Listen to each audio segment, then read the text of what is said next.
문자 알림음이 울립니다. 매달 23일, 5년째 정확히 같은 시간에 울리는 소리입니다. 저는 이미 알고 있었지만 그래도 손이 떨립니다. 통장 알림을 확인하자 역시나 200만 원이 입금되어 있네요. 어머님, 이번에도 입금 자명에는 늘 같은 이름이 찍혀 있습니다. 신한은행, 입금 200만 원. 김말자, 제 시어머님의 성함이죠. 벌써 5년째 한 번도 거르지 않고 매달 23일이면 어김없이 보내주시는 돈입니다. 하지만 이 돈을 보내시는 시어머님은 5년째 저를 만나주지 않으세요. 전화도 문자도 받지 않으시죠. 심지어 제가 시댁에 찾아가도 문 앞에서 돌려보내시기 일쑤입니다. 돈은 왜 보내시는 걸까? 매번 이렇게 고민합니다. 처음에는 돌려보내려고도 했어요. 하지만 시어머님은 더 완강하셨죠. 제가 돌려보내면 몇 시간 만에 다시 입금해 주셨으니까요. 돈을 보내시는 이유를 물어보고 싶어도 물어볼 수가 없습니다. 시어머님은 제게 매정하리 많지 차갑기만 하시니까요. 그런데 이상한 건 매달 23일이면 꼭 같은 금액을 보내신다는 거예요. 미워하시면서 왜 돈을 보내시는 걸까요? 절 사람 취급도 안 하시면서 왜 이렇게 꼬박꼬박 돈을 보내시는 걸까요? 전 정말 궁금합니다. 그리고 매달 23일 200만 원에 담긴 시어머니의 진짜 마음이. 저는 이제 그 이야기를 들려드리려고 합니다. 20년 전으로 거슬러 올라가 볼까요? 저는 경남 거제의 한 도서관에서 사서로 일하고 있었습니다. 책이라면 뭐든 좋았죠. 일하는 도서관에서 늘 대출 순위 상위 5위 안에 제 이름이 있을 정도였으니까요. 그런 제게 찾아온 운명 같은 만남이었습니다. 저기, 혹시 용접공학개론이라는 책이 있을까요? 조선소에서 일한다는 그 사람, 제 남편이 될 그 사람은 투박한 작업복 차림으로 도서관을 찾아왔더군요. 손에는 작업용 장갑 자국이 선명했고 목소리는 수줍음이 가득했습니다. 책이라면 질색이에요. 근데 자격증 공부는 해야 하니까요. 나중에 안 사실이지만 그는 일부러 자격증 책을 다 못 읽은 척하고 또 빌리러 왔다고 하더군요. 부부는 일심동체라며. 당신이 읽었으면 내가 읽은 거나 마찬가지 아닌가요? 나도 이제 책 많이 읽은 사람 좀 됩시다. 그렇게 얼렁뚱땅 프러포즈를 하던 그의 모습이 아직도 선명합니다. 결혼 후 처음 시댁에 갔을 때의 기억도 잊을 수가 없어요. 시아버지께서는 제가 사서라는 걸 아시고는 들뜬 목소리로 서재로 저를 데려가셨죠. 도서관보다 낫지? 양쪽 벽면을 가득 채운 책장을 보여주시며 시아버지께서 자랑스레 하신 말씀이었어요. 오래되고 귀한 초판본들도 많으셨죠. 게다가 시아버지께서는 책을 읽으시며 좋은 구절마다 밑줄을 긋고 감상을 적어두셨더군요. 원하는 만큼 빌려가도 좋다. 그때 시아버지께서 하신 말씀이 아직도 귓가에 맴돕니다. 시어머니도 정말 따뜻하게 맞아주셨어요. 제가 시아버지의 서재에서 책을 읽을 때면 어김없이 커피를 타주시곤 했죠. 그리고는 제 옆에 조용히 앉아 차를 마시며 저를 바라보셨어요. 왜 그렇게 보세요, 어머님? 제가 고개를 들어 여쭤보면 시어머니는 그저 살포시 미소 지으시며 말씀하셨죠. 그냥 보기 좋아서. 가끔은 책에 너무 빠져 식사 준비를 잊을 때도 있었어요. 주방에서 맛있는 냄새가 풍겨올 때야 깜짝 놀라 뛰어가곤 했죠. 그때마다 시어머니께서는 호탕하게 웃으시며 말씀하셨어요. 됐다. 됐어. 얼마나 재미있는 책인지 나중에 나도 알려주렴. 그때는 몰랐습니다. 이런 행복한 순간들이 언젠가는 제 마음 한켠에서 가장 그리운 기억이 될 거라는 걸. 그리고 그 따뜻했던 시어머니의 미소가 5년이라는 긴 시간 동안 제게서 완전히 사라질 거라는 것도요. 시댁의 가족들은 복잡하고도 따뜻했습니다. 특히 형님은 좀 특별하셨어요. 처음엔 제가 몰랐던 사연이 있었거든요. 형님은 어린 시절부터 몸이 불편하셨대요. 그래서 고등학교도 중퇴하시고 검정고시로 대학에 가셨다고 해요. 처음에는 형님이 낯을 많이 가리시는 줄 알았어요. 나중에야 알게 됐죠. 어린 시절부터 받아온 사람들의 시선 때문에 대인기피증이 있으셨다는 걸요. 사실 내가 몸이 불편해서 어렸을 때부터 사람들 시선에 민감했거든. 지금은 센터에서 강사 일하면서 많이 나아졌지만 가끔 옛날 버릇이 나와서 사람과 가까워지는데 시간이 좀 걸려. 그런 형님이 하시는 일이 참 의미 있었어요. 복지회관에서 영어도 가르치시고 본인처럼 몸이 불편한 학생들의 멘토링도 하셨거든요. 형님의 휴대폰은 늘 울렸어요. 거의 5분에 한 번씩 문자가 오고 수시로 전화가 왔죠. 형님, 쉬는 날인데 이렇게 연락이 많이 와도 돼요? 제가 걱정스레 물으면 형님은 오히려 이렇게 말씀하셨어요. 아예 연락이 없는 것보다 이렇게 연락하는 게 마음이 놓여. 몸의 장애로 마음의 문을 닫아버리기 전에 이렇게라도 말할 수 있는 사람을 만나는 게 중요하거든. 형님은 건강상의 이유로 아이를 가질 수 없었어요. 그래서 학생들에게 더 마음을 쓰시는 것 같았습니다.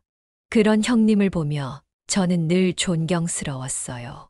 그래서 제가 첫 임신 소식을 들었을 때가 참 난감했어요. 형님이 상처받으실까봐 걱정됐거든요. 며칠을 고민하다가 시댁에 가려는데 눈치 빠른 형님이 먼저 알아채셨더라고요. 시어머니께서 깍두기를 담그셔서 가져가라고 부르신 날이었어요. 임신 초기라 익은 김치 냄새만 맡아도 속이 울렁거렸는데 표정 관리하느라 진땀을 뺐죠. 그때 저를 지켜보시던 형님이 동서, 솔직히 말해봐. 혹시 임신했어? 순간 제 심장이 덜컥 내려앉는 것 같았어요. 형님 앞이라 더 말을 못 꺼냈는데 형님은 오히려 환하게 웃으시더니 그럴 줄 알았어. 동서, 나 때문에 말 못했구나. 혹시나 내가 듣고 속상할까봐. 아유, 진짜 고민했다니까. 근데 동서야, 가족이 뭐야? 좋은 일 있으면 다 같이 나누고 기뻐하고 슬픈 일도 나누는 게 가족인데. 그날 시어머님은 제 임신 소식을 듣자마자 들고 계시던 리모컨을 내팽개치시며 기뻐하셨어요. 형님도 마치 본인 일처럼 축하해 주셨죠. 2년 뒤 둘째를 가졌을 때도 마찬가지였어요. 우리 가족은 매년 함께 계절을 나고 여행을 가고 좋은 일이 있으면 가장 먼저 서로에게 알렸어요. 슬픈 일이 생기면 누구보다 먼저 곁을 지켜주었죠. 저는 결혼하고 단 한순간도 외로움을 느낄 새 없이 살았어요. 그리고 그 일상은 영원할 거라고 근거 없는 믿음을 가지고 있었습니다. 하지만 그런 행복이 얼마나 허망하게 깨질 수 있는지 그때는 몰랐어요. 결혼 5주년이 되던 날이었습니다. 여보, 오늘은 무슨 특별한 거 하지 말고 그냥 집에서 애들이랑 맛있는 거 해 먹어요. 남편과 저는 마트에 있었어요. 특별한 날이었지만 소박하게 보내기로 했거든요. 장바구니에는 아이들이 좋아하는 재료들이 하나둘 담기고 있었죠. 그때였어요. 남편의 휴대폰이 울렸습니다. 발신자 표시를 보고 환하게 웃으며 전화를 받던 남편의 얼굴이 순식간에 잿빛으로 변해버렸어요. 여보, 우리 지금 가야 돼. 아버지가 사고 나셨대. 가슴 한 구석이 무너져 내리는 것 같았어요. 머릿속에선 무슨 사고지, 얼마나 다치신 거지 하는 질문들이 휘몰아쳤지만 말이 나오지 않았어요. 자색이 된 남편의 얼굴을 보니 차마 아무것도 물어볼 수가 없었습니다. 우리는 서둘러 장바구니를 두고 차로 향했어요. 먼저 어머니 댁에 아이들을 맡기고 아주버님이 알려준 병원으로 달려갔죠. 그런데 병원에 도착했을 때는 이미 시아버지는 자전거를 타고 계시다가 음주운전 차량에 치이셨대요. 쇄골절과 두부 손상, 중상을 입으시고 수술을 받으시던 중 수술대 위에서 그렇게 가셨다고 합니다. 현실이라고 믿기지 않았어요. 마치 끔찍한 악몽을 꾸는 것만 같았습니다. 수술실 앞에서 남편도, 아주버님도, 형님도 모두 바닥에 주저앉아 소리조차 내지 못했어요. 뒤늦게 오신 시어머니는 그 자리에서 쓰러지셔서 결국 입원을 하셔야 했습니다. 시어머니는 시아버지의 장례식에도 제대로 참석하지 못하셨어요. 겨우 부축을 받고 나오셨다가 시아버지의 영정사진을 보자마자 안 돼. 안 돼. 그렇게 되뇌이시다가 다시 쓰러지셨죠. 결국 시어머니는 시아버지가 가시는 마지막 길을 배웅하지 못하셨습니다. 그 후로 오랫동안 시댁에는 무거운 먹구름이 자리 잡았어요. 우리의 슬픔과 상실감은 분노가 되어 음주운전자를 향했고, 처음에는 절대로 합의해 줄 생각이 없었습니다. 그렇게 하루하루를 견디는데 가해자 측에서 계속 합의를 제안해 왔습니다. 애가 셋인 가장입니다. 제발 선처를. 하지만 우리는 코웃음만 쳤어요. 애 새 키우는 가장이 어떻게 그렇게 무책임하게 음주운전을 할 수 있냐고요. 사람 목숨에 어떻게 값을 매기나요? 우리 가족 중 누구도 그 합의금을 받고 싶어 하지 않았어요. 오직 가해자가 엄중한 처벌을 받기만을 바랐죠. 그런데 어느 날 시어머니께서 불현듯 말씀하셨어요. 그냥 합의하자. 깜짝 놀라 시어머니를 바라보는 우리에게 시어머님은 떨리는 목소리로 말씀하셨습니다. 빨리 잊고 싶다. 더 이상 누구 하나 붙잡고 평생 원망하며 뭐하니. 내 속만 더 썩어 들어가지. 계속 연락 오는 것도 듣기 싫고 내 아버지 붙잡고 있는 것 같아서 힘들다. 시어머니의 눈가에 맺힌 눈물을 보며 가슴이 아팠어요. 사람 인생이 뭐 이렇게 허무하니. 이렇게 있었던 것도 모르게 순식간에 세상에서 사라지는데 정말 언제 어떻게 될지 모르는 게 사람 일인가 싶다. 시어머니는 한참을 말씀하시다가 결국 오열하셨어요. 나 너무 이기적이니. 하나 있는 남편. 목숨이랑 돈이랑 맞바꾼 매정한 사람 같네. 아버지, 행여 하늘에서 이런 마누라라고 상처받지 않는 건지 모르겠다. 미안해요. 미안해.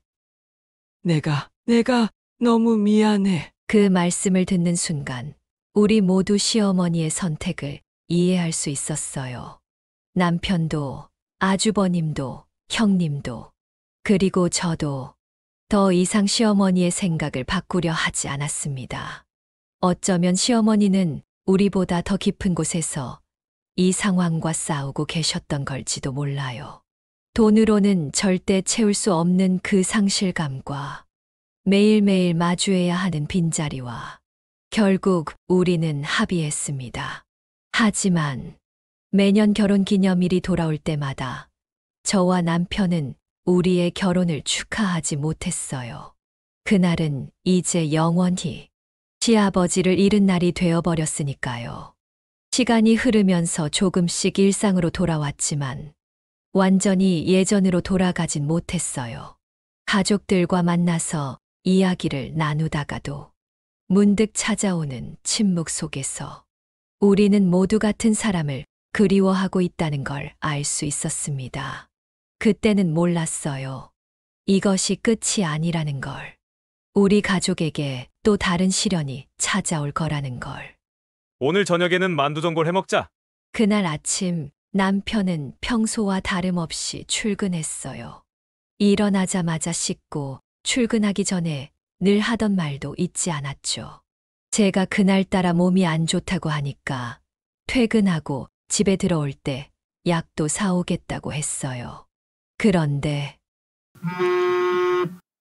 집에 도착하자마자 걸려온 전화. 아직도 그 순간을 생각하면 온몸이 떨립니다. 보호자분 되시나요? 환자분이 위독하십니다. 지금 당장 병원으로. 조선소에서 일하던 남편이 유독가스에 중독되어 쓰러졌다는 거예요. 응급병원으로 후송 중이라고. 신발도 제대로 신지 못한 채 밖으로 뛰쳐나왔어요. 병원으로 향하는 동안 손발은 떨리고 집에 있는 아이들 걱정에 가슴은 조여오고, 그런데 손가락이 너무 떨려서 전화기 자판도 제대로 누르지 못하겠더라고요.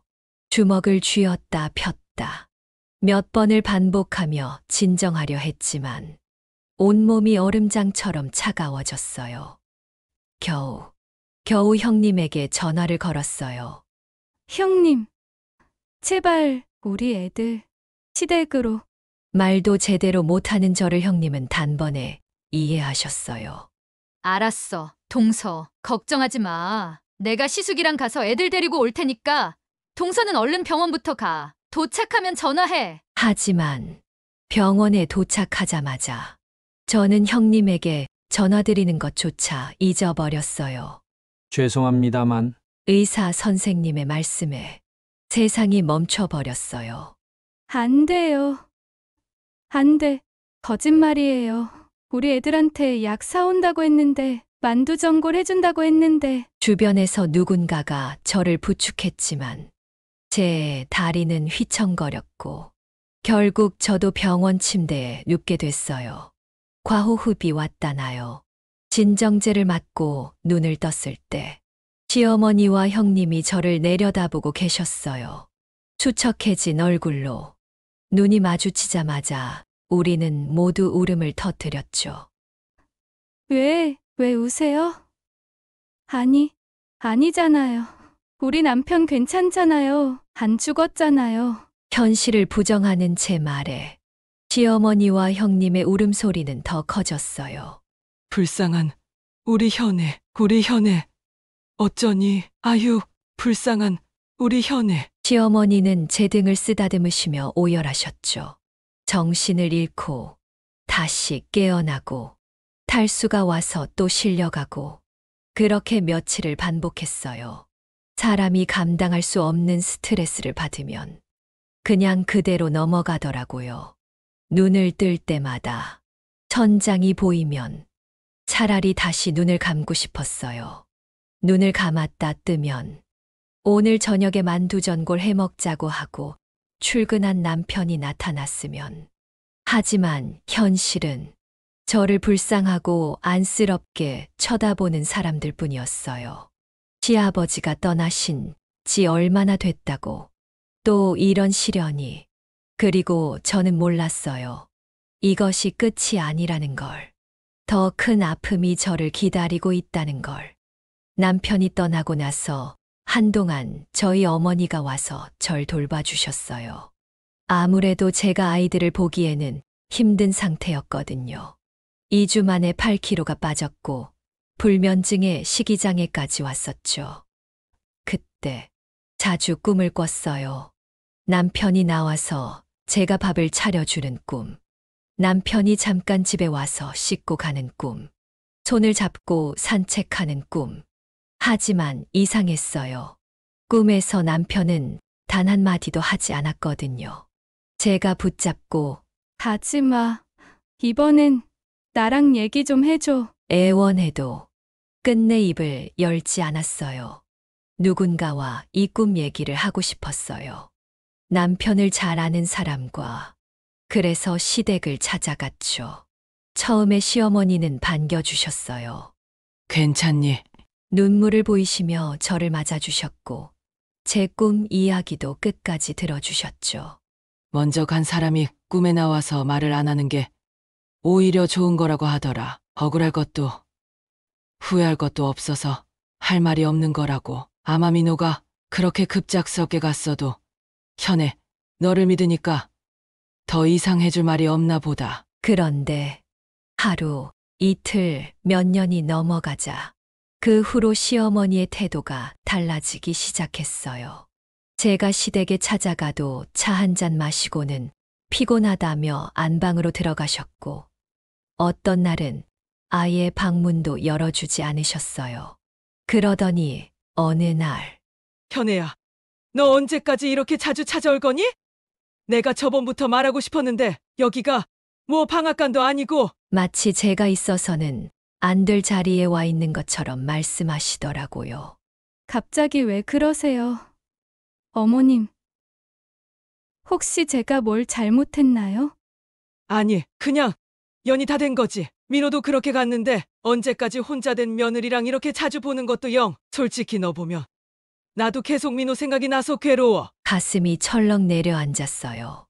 어머니, 저는 가족이 아닌가요? 이제 그만 찾아오고 이 인생 이 새끼들이랑 살아라. 너도 나 보면 민호 생각나지 않니? 아직도 거실에 있는 민호 사진 보고 우는 애가 언제까지 제자리 걸음 하려고 여기를 찾아와. 매달렸죠. 뭐가 불만이시면 고치겠다고. 하지만 시어머니는 단호하게 고개를 저으실 뿐이었어요. 그 후로도 몇 번 찾아갔지만 시어머니는 절 만나주지 않으셨고 얼굴을 마주해도 제가 없는 사람처럼 대하셨어요. 형님에게 물어봤어요. 혹시 어머님께 무슨 문제가 있는 건 아닌지. 하지만 형님도 아주버님도 그저 체력이 좀 떨어지시는 것 같아. 요새 피로감을 잘 느끼셔. 이상한 대답만 하시더라고요. 결국 저는 더는 말을 해도 저를 봐주지 않는 시어머니를 보며 눈물을 닦고 말했어요. 제가 저 자체가 어머님께 먼저 간 아들 생각나게 해서 고통을 줄지 생각도 못했어요. 저는 어머님을 보면서 어머님하고 남편 얘기를 하면서 오히려 위로받았거든요. 근데 어머님은 그게 아니었나 보네요. 죄송합니다. 어머님이 원하시는 대로 눈앞에 안 나타나고 잘 살게요. 그렇게 저는 시댁과 연을 끊었습니다. 하지만 이것이 끝이 아니었어요. 새로운 미스터리가 시작되려 한다는 걸 그때는 몰랐죠. 시어머니와 단절하고 한 달이 지났을 때였어요. 23일 평범한 오후. 제 휴대폰에 메시지가 왔습니다.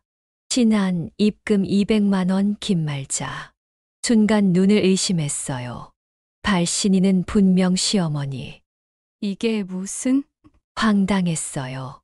먹고 떨어지라고 보내시는 위자료 같은 건가? 아니면 혹시 화해의 메시지일까? 수십 번 통장 내역을 다시 확인했지만 분명 시어머니께서 보내신 돈이 맞았어요. 즉시 돈을 돌려보냈습니다. 하지만 몇 분 후 그 돈은 다시 제 통장으로 돌아왔어요. 한 번 더 돌려보냈죠.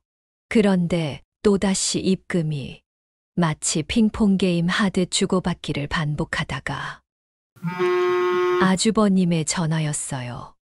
재수 씨, 아주버님의 목소리가 조심스럽게 들려왔어요. 갑자기 돈이 들어와 있어서 놀랐죠. 먼저 말 못해서 미안해요. 그 돈, 어머니가 지아랑 지성이 앞으로 중학교 들어가고 초등학교 들어가면 학원비라도 보태고 싶으셔서 보내시는 거라니까 그냥 받아요. 하지만 어머님은 절 만나주지도 않으시면서 목이 메었어요. 재수 씨도 어머니가 재수 씨 미워서 그러신 게 아니라는 거 알잖아요.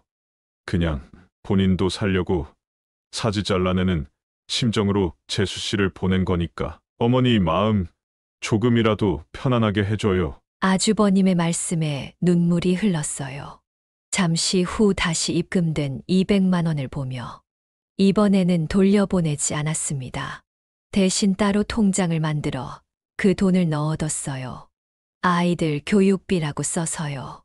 그런데 다음 달 23일 또다시 200만 원이 들어왔어요. 이번에는 형님이 절 만나자고 하셨죠.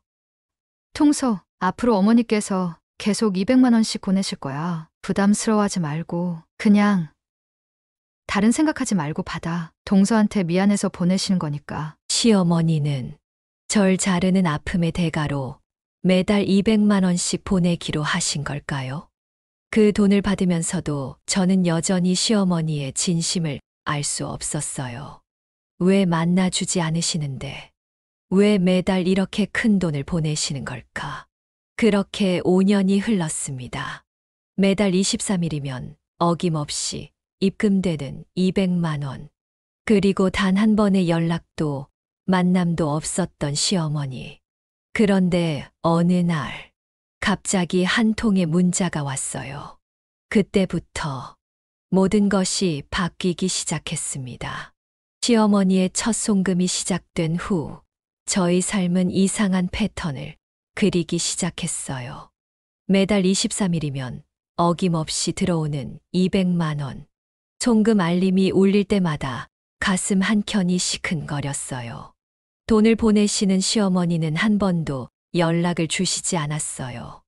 명절에 찾아뵙고 싶다고 해도 형님은 늘 같은 대답만 하셨죠. 통서, 지금은 안 돼. 처음에는 이해하려 했어요. 돈을 보내시는 것도 절 피하시는 것도 다 이유가 있을 거라고요. 하지만 시간이 흐를수록 의문은 커져만 갔어요. 형님, 어머님 얼굴이라도 뵙게 해주세요. 제가 멀리서라도. 안 돼, 동서. 제발 그러지 마. 시간이 더 필요해. 아주버님도 마찬가지였어요. 재수 씨, 조금만 더 기다려줘요. 어머니가 아직 말끝을 흐리는 아주버님. 뭔가 이상했어요. 식구들은 마치 무언가를 숨기는 것 같았어요. 전화를 걸면 말끝을 흐리고 만나자고 하면 피하고 마치 절 보면 안 되는 것처럼요. 의문은 점점 커져갔어요. 매일 밤 잠들기 전에 생각했죠. 왜 어머님은 돈만 보내시는 걸까? 왜 아무도 제게 진실을 말해주지 않는 걸까? 도대체 무슨 일이 있는 걸까? 통장에는 매달 200만 원씩 쌓여갔지만 제 마음속에는 또 다른 무게가 쌓여갔어요. 설명할 수 없는 불안감. 뭔가 크고 중요한 걸 모르고 있다는 느낌. 아이들은 자라났고 저는 동네 책방에서 아르바이트를 시작했어요. 겉으로 보기엔 평범한 일상 같았지만 매달 23일이 되면 가슴 한켠이 시려왔죠. 그렇게 5년이라는 시간이 흘렀어요. 1200만 원, 60번의 송금, 60번의 침묵. 어쩌면 영원히 이렇게 계속될 거라고 생각했는데 그날 한 통의 문자가 왔어요. 발신인은 모르는 번호. 하지만 내용은 단 한마디. 현애야, 그 순간 온몸에 전율이 일었어요. 이 문자, 분명 시어머니의 목소리가 들리는 것만 같았거든요. 현애야, 단 3글자였어요. 하지만 그 짧은 글자가 제 심장을 멎게 했습니다. 5년이라는 시간 동안 단 한 번도 연락하지 않으시던 분이 처음에는 보이스피싱인가 생각했어요. 낯선 번호로 온 문자가 왜 내 이름을 부르지? 하지만 그 순간 강한 직감이 들었어요. 어머님, 맞으시죠? 떨리는 손으로 바로 회신 전화를 걸었어요. 몇 초간의 신호음. 그리고 누군가가 전화를 받았어요. 하지만 말씀은 없으셨죠. 숨소리만 들리다가 뚝 끊어져 버렸어요. 다시 걸었지만 더는 받지 않으셨어요. 형님, 혹시 어머님 휴대폰 번호 바꾸셨나요? 떨리는 목소리로 형님께 전화를 드렸어요.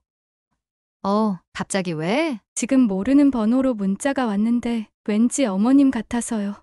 순간 형님의 목소리가 달라졌어요. 당황하신 듯한.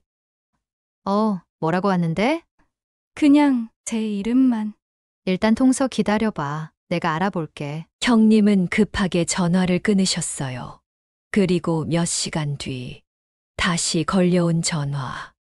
동서, 그거 어머니 맞아. 어머님이 갑자기 동서 생각이 나서 잘 지내나 싶어서 충동적으로 문자했다고. 동서한테 미안하시대. 그럼 제가 전화했을 때 그냥 말씀하시지 왜 말씀을 안 하신 거예요? 형님, 지금 옆에 어머님 계세요? 저 좀 바꿔주세요. 아니야, 동서. 어머님이 그냥 실수하신 거라고. 미안하다고. 이제 문제 안 하시겠다고 하셨어. 뭔가 이상했어요. 너무 수상하고 너무 불안했어요. 5년 동안 한 번도 연락하지 않으시다가 갑자기 문자를 보내시고 그것도 이름만 달랑. 왜 제가 어떻게 지내는지 궁금하시다더니 이제는 통화도 하기 싫으시다고. 불길한 예감이 들었어요. 제 예감은 틀린 적이 없었거든요. 시어머님, 분명 뭔가 있으시구나. 저는 더는 망설이지 않고 시댁으로 향했습니다. 문득 5년 전의 기억이 스쳐 지나갔어요.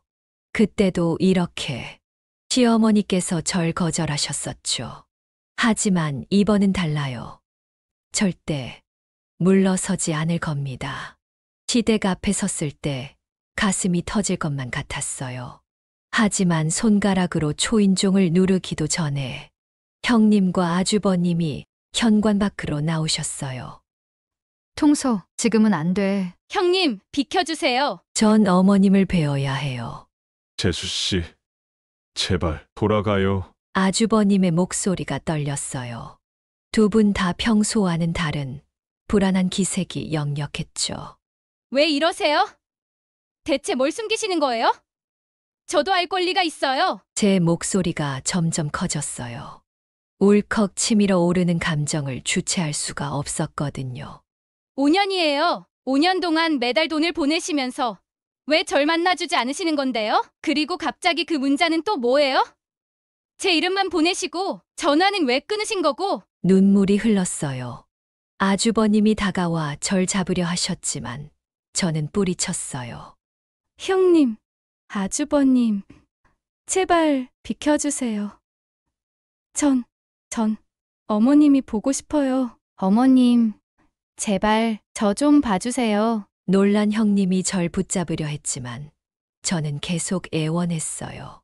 전 가족이 아닌가요? 그토록 따뜻하게 대해주시던 어머님, 제가 뭘 잘못했는지라도 알게 해주세요. 흐느끼는 제 모습에 형님과 아주버님도 눈시울이 붉어지셨어요. 형님이 절 일으켜 세우시며 속삭이셨어요. 통서, 준비된 거야? 어머님을 만날 준비. 그 말의 의미를 그때는 이해하지 못했어요. 하지만 곧 너무나도 가슴 아픈 진실을 마주하게 될 거란 걸 그때는 몰랐습니다. 때로는 진실이 가장 큰 아픔이 될 수 있다는 걸. 형님과 아주버님은 어머님을 보여주겠다면서도 저를 돌려보내셨어요. 그렇게 시댁 방문 후 사흘이 지났어요. 형님에게서 문자가 왔습니다. 통서, 어머님의 영상을 보낼 거야. 혼자 조용한 곳에서 봐줘. 곧이어 12분짜리 영상 파일이 도착했어요. 심장이 터질 것만 같았어요. 집에서 아이들이 모두 잠든 밤, 떨리는 손으로 재생 버튼을 눌렀습니다. 또 이상한 말하기 전에 빨리 찍자. 어눌한 발음. 하지만 분명 시어머니의 목소리였어요. 카메라를 향해 앉으신 시어머니를 보는 순간 숨이 멎는 것 같았어요. 어머님, 이렇게 많이 변하시다니. 몇 년 사이 한참 늙으신 모습. 그토록 당당하고 의젓하시던 분이 이제는 힘없이 늘어진 모습으로 앉아 계셨어요. 현애야, 목이 메었어요. 시어머니께서 제 이름을 부르시는 소리에 참 오랜만에네. 이름 이렇게 소리내서 불러본다. 꿈에서만 불렀는데 시어머니의 목소리가 떨렸어요. 이렇게 오랜만에 불러도 어제 불러본 것 마냥 입안에 맴도는 게 내가 생각보다 널 더 그리워했나 보다. 눈물이 흘러내렸어요. 저도 모르게 화면을 만지고 있었죠. 시어머니의 얼굴을 만지고 싶어서. 어쩌면 현애, 너는 아직 날 미워할 수도 있겠지만 시어머니의 눈에도 눈물이 고였어요. 현애야, 나를 너무 원망하지 마렴. 내가 하루빨리 우리 가족들한테서 벗어나야 새 출발도 할 수 있지 않을까 해서. 그래서 널 내친 거였으니까. 심장이 조여들었어요. 너는 너무 젊고 지금까지 산 날보다 살 날이 훨씬 많은데 언제까지 먼저 간 내 아들만 그리워할 순 없잖아. 그때였어요. 시어머니의 시선이 허공을 향하고 말씀이 점점 어눌해지시더니 누구야? 넌 누구냐? 갑자기 낯선 사람을 대하듯 카메라를 보시는 시어머니. 그리고 형님으로 보이는 목소리가 들렸어요. 어머니, 영상은 잠시 흔들렸다가 다시 시어머니의 모습이 보였어요. 하지만 방금 전과는 완전히 다른 표정이셨죠. 저는 화면을 보며 바닥에 주저앉아 울었어요. 이제야 모든 게 이해가 됐어요. 시어머니께서 기억을 잃어가고 계셨던 거예요. 영상은 계속 이어졌어요. 현애야, 나 이제 기억을 잃어가고 있어. 시어머니의 목소리가 떨렸어요. 몇 달 전부터 환시를 보기 시작했어. 지금은 해가 지면 나도 모르는 행동을 하고 말을 한다더구나. 그때의 나는 내가 아니기도 하고 나이기도 하고. 시어머니는 잠시 허공을 바라보시다가 이어 말씀하셨어요. 무섭고 두려운데 예전의 기억이 현실의 기억과 맞물리고 뒤섞이면서 그제서야 이해가 됐어요. 그날 갑자기 오신 문자도 그 한마디 현애야 도 시어머니께서 맑은 정신이 드셨을 때 보내신 거였군요. 내가 날 잃어가는 것보다 더 두려운 게 있었어. 시어머니의 눈에서 눈물이 흘렀어요. 네가 이런 내 모습을 보는 거였어. 10년이 지나도 늘 아이 같은 너한테는 차마 내 부끄러운 모습을 보여주고 싶지 않았다. 숨이 막혔어요. 그동안 저는 얼마나 시어머니를 오해했나요? 몸이 곪아가는 것보다 기억이 곪아가는 게 더 비참하고 힘들더구나. 잠시 말씀을 멈추시더니 시어머니는 가슴 아픈 고백을 이어가셨어요. 그래도 아직 제정신이 아닐 때보다 제정신일 때가 더 많은데도 이렇게 우리 아들하고 며느리 고생시키는데 시간이 더 지나면 어떻게 될까 무섭고 두렵고. 시어머니는 잠시 눈을 감으셨다가 다시 뜨셨어요.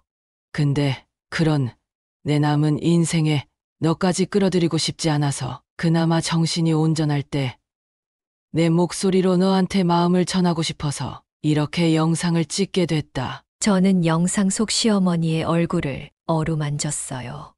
매달 보내주시는 200만 원. 절 만나주지 않으시던 이유. 가족들의 이상한 반응들. 시어머니는 당신의 마지막 존엄성을 지키고 싶으셨던 거예요. 그래서 절 미리 떠나보내신 거였어요.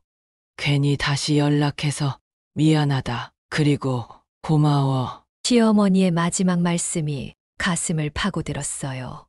그래도 너랑 함께했던 10년이란 시간 동안 참 행복했어. 얼마나 행복했으면 지금도 잠깐 정신이 온전치 못하면 그 시절로 가장 많이 돌아가나 보다. 영상은 거기서 끝났어요. 하지만 제 울음은 멈추지 않았습니다. 어머님, 저도 행복했어요. 그래서 더 보고 싶었던 거예요. 이제 어떤 모습이라도 어머님을 뵈어야겠어요. 그래야만 할 것 같아요. 그렇게 눈물을 참으며 어머니를 뵈러 갔어요. 누구야? 넌 누구냐? 5년 만에 마주한 시어머니의 첫마디였어요. 제 가슴이 무너져 내렸습니다. 침대에 기대어 앉아 계신 시어머니. 너무 많이 변하셨어요. 너무 작아지시고 너무 약해지신 모습에 차마 다가가지도 못하고 그 자리에 주저앉아 울었어요. 울지 마. 시어머니의 목소리에 고개를 들었더니 약과를 내미시는 거예요. 이거 줄 테니까 울지 마. 그 순간 또다시 눈물이 쏟아졌어요. 예전에도 제가 속상해할 때면 늘 약과를 건네시며 달래주시곤 하셨거든요. 잠에서 깨어나실 때 환시를 보시더니 이제는 치매 증상이 본격적으로 나타나고 있다고. 어머님이 하루하루 기력이 약해지시고 기억을 잃어가실 때 전 어머님을 원망했어요. 왜 절 버리셨을까? 시어머니 앞에 무릎 꿇고 앉아 말씀드렸어요. 그런데 제가 보이지 않는 곳에서 어머님은 얼마나 힘든 싸움을 하고 계셨던 걸까요? 약과를 들고 계신 시어머니의 손을 잡았어요. 마치 종이처럼 얇아지신 손. 이제부터는 제가 어머님 곁을 지킬게요. 어머님이 뭘 원하시든 이제 나도 가족으로서 조금이라도 남은 시간 함께하고 싶어요. 시어머니는 잠시 저를 바라보시더니 졸리시다며 눈을 감으셨어요. 잠시 후 다시 눈을 뜨신 시어머니는 저를 보시고 깜짝 놀라셨죠. 내가 왜 여기 있냐? 지숙이 널 부른 거냐? 화를 내시며 역정도 내셨어요. 하지만 이제는 괜찮아요. 이제는 어머님의 모든 모습을 사랑할 수 있을 것 같아요. 약과를 건네시던 그 손길에서 여전히 저를 생각하시는 어머님의 마음이 느껴졌으니까요. 어머님, 이제 절대 안 떠날 거예요. 어떤 모습이라도 우리 어머님이니까. 그렇게 우리의 새로운 시작이 열렸습니다. 어쩌면 치유란 서로의 불완전함을 있는 그대로 받아들이는 것인지도 몰라요. 매일같이 어머니를 뵈러 갔어요. 처음엔 시어머니께서 저를 알아보지 못하실 때가 많았죠. 어떤 날은 누구냐 고 물으시고 또 어떤 날은 왜 자꾸 오니 라며 짜증을 내셨어요. 하지만 포기하지 않았어요. 매일 그날의 시어머님을 새로 만나는 마음으로. 어머님, 오늘은 종이접기 해보실까요? 처음에는 시어머님께서 거부하셨지만 제가 먼저 앵무새를 접어 보이자 관심을 보이셨죠.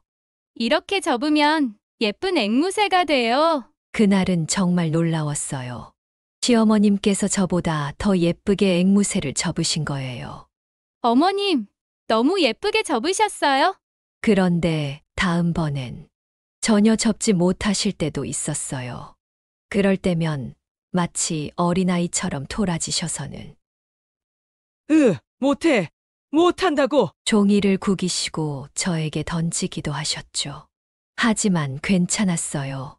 어머님, 괜찮아요. 천천히 다시 해보면 되죠. 제가 도와드릴게요. 그럼 시어머님은 한참을 뚱해 계시다가 문득 제 볼을 쓰다듬으신 거예요. 아까 던지신 종이에 맞았던 볼을요. 그리고는 다시 조용히 종이를 집어 드셨어요. 매일매일이 달랐어요. 시어머님의 상태가 좋은 날도 있었고 정말 힘든 날도 있었죠. 어떤 날은 제 이름을 부르시면서 옛날 이야기를 또렷이 기억하실 때도 있었어요. 견해야, 네가 처음 우리 집에 왔을 때 책만 보고 있어서 귀여웠지. 또 어떤 날은 하루 종일 창밖만 보시면서 한마디도 않으실 때도 있었고요. 하지만 이상하게도 시어머님의 기억이 점점 희미해지실수록 우리의 관계는 더욱 선명해졌어요.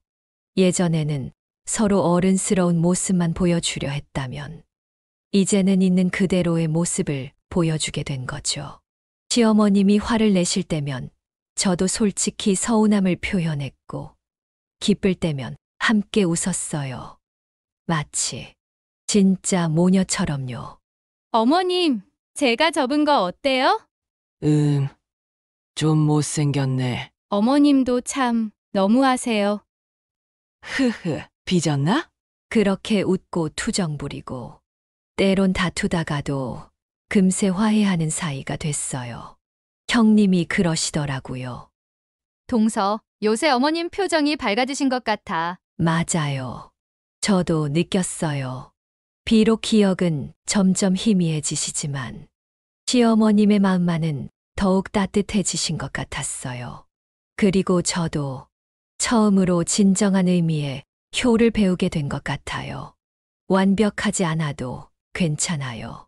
서로를 있는 그대로 사랑하는 법을 이제야 알게 됐으니까요. 시간이 갈수록 시어머니의 상태는 점점 나빠지셨어요. 이제는 종이 접기도 하기 힘드실 정도로 손끝이 많이 떨리셨죠. 이게 왜 이러니? 떨리는 손으로 종이를 쥐고 계시는 시어머님을 보면서 마음이 아팠어요. 하지만 더 놀라운 건 그런 상황에서도 시어머님께서 보여주신 작은 사랑의 표현들이었어요. 내가 이거 못하게 되면 네가 대신 해줘야 해. 어머님, 우리 손주들한테 할미가 예쁜 종이약 접어준다고 했잖아. 눈물이 났어요. 기억이 점점 흐려지시는 와중에도 손주들과의 약속을 잊지 않고 계셨다는 게 어떤 날은 정말 힘드셨어요. 너 누구야? 왜 자꾸 와서 귀찮게 하는 거야? 하시면서 저를 내쫓으려 하실 때도 있었죠. 하지만 그런 날도 문득문득 절 알아보실 때가 있었어요. 아, 미안해. 현애야. 어머님, 기억나세요? 그럼 내가 우리 며느리를 어떻게 몰라. 근데 또 금방 잊어버릴지도 모르니까 미리 미안하다고 말해두는 거야. 그런 말씀을 하실 때면 저도 모르게 시어머님을 꼭 안아드렸어요. 시어머님의 마지막 시간이 다가온다는 걸 우리 모두 알고 있었어요. 하지만 누구도 그 말을 꺼내지 않았죠. 대신 매 순간을 더욱 소중히 보내려 했어요. 어느 날 시어머님께서 또렷한 정신으로 말씀하셨어요. 현애야, 네, 어머님. 미안해. 그동안 널 밀어낸 거 내가 겁쟁이였어. 어머님, 전 이해해요. 아니, 들어봐. 내가 너무 교만했어. 늘 강한 시어머니로만 보이고 싶어서 내 약한 모습을 보여주기 싫어서 결국 널 밀어냈지만 시어머님의 눈에서 눈물이 흘렀어요. 근데 지금 보니 그게 아니었어. 가족이란 서로의 약한 모습도 안아주는 거였는데 이제야 알았네. 저도 시어머님의 손을 잡고 울었어요. 어머님, 전 이제 알아요. 어머님의 사랑이 얼마나 큰 것이었는지, 매달 보내주신 돈도 절 멀리하신 것도 다 저를 위한 마음이었다는 거. 시어머님은 제 손을 꼭 잡으셨어요. 그래도 이렇게 마지막을 네가 함께 해주니 이제는 여한이 없다. 우리는 그렇게 서로를 진정으로 이해하게 됐어요. 시어머님의 강함 속에 숨겨진 여린 마음도, 제 상처 속에 숨겨진 그리움도 모든 게 제자리를 찾아가는 것 같았어요. 비록 그 시간이 얼마 남지 않았다는 걸 알면서도 재작년 겨울이었어요. 매서운 한파가 몰아치던 새벽. 통서, 얼른 와요. 어머님이. 한밤중에 온 형님의 전화. 이미 예감은 했지만 그래도 믿고 싶지 않았어요. 후다닥 옷을 걸치고 시댁으로 달려갔지만 이미 시어머님은 조용히 눈을 감으신 뒤였어요. 어머님! 어머님! 마지막까지도 평화로운 표정이셨어요.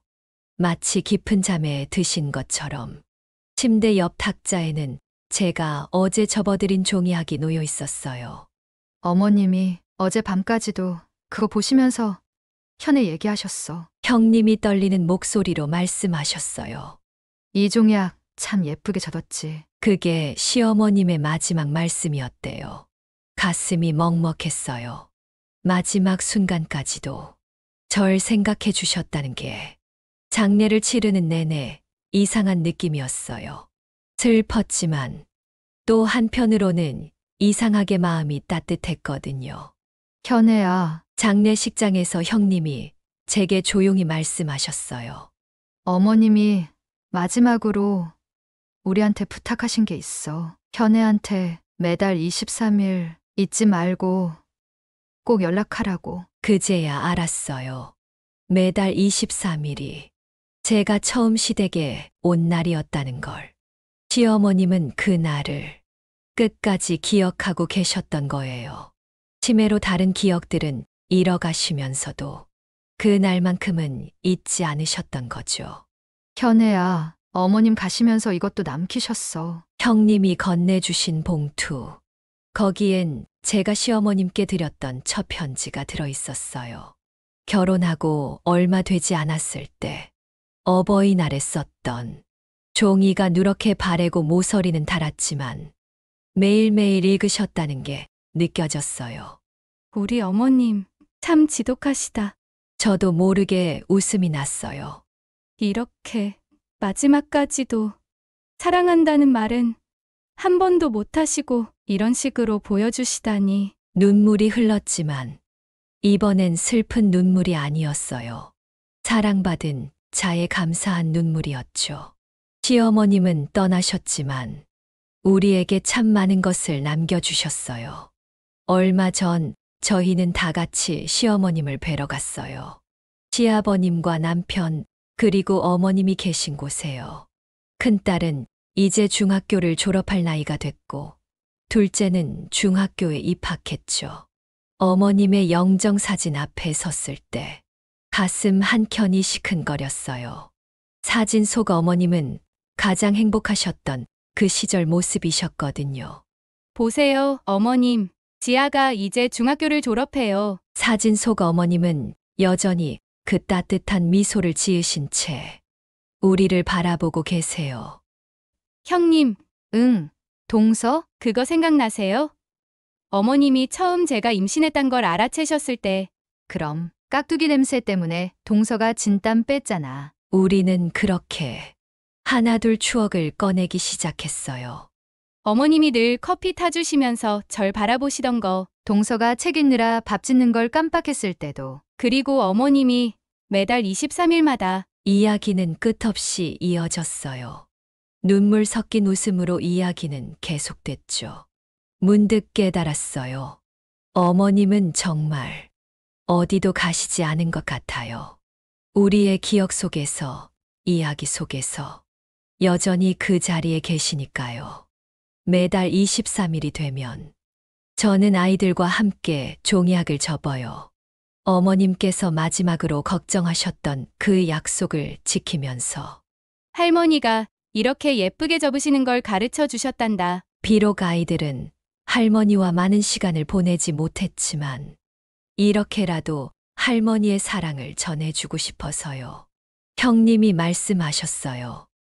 동서, 어머님 보고 싶을 때마다 우리 이렇게 모여서 이야기하자. 맞아요. 사람은 떠나도 사랑은 남는다는 게 이런 거구나. 우리가 이렇게 어머님을 기억하고 이야기하고 그리워할 때마다 어머님은 우리 곁에 계시는 거예요. 매달 23일. 이제는 그날이 서글픈 날이 아니에요. 우리 가족의 사랑을 다시 한번 확인하는 날이 됐으니까요. 어머님, 이제 알겠어요. 왜 그날을 잊지 않으셨는지. 그날이 우리가 진짜 가족이 된 날이었으니까요. 매년 겨울이 오면 그날이 생각나요.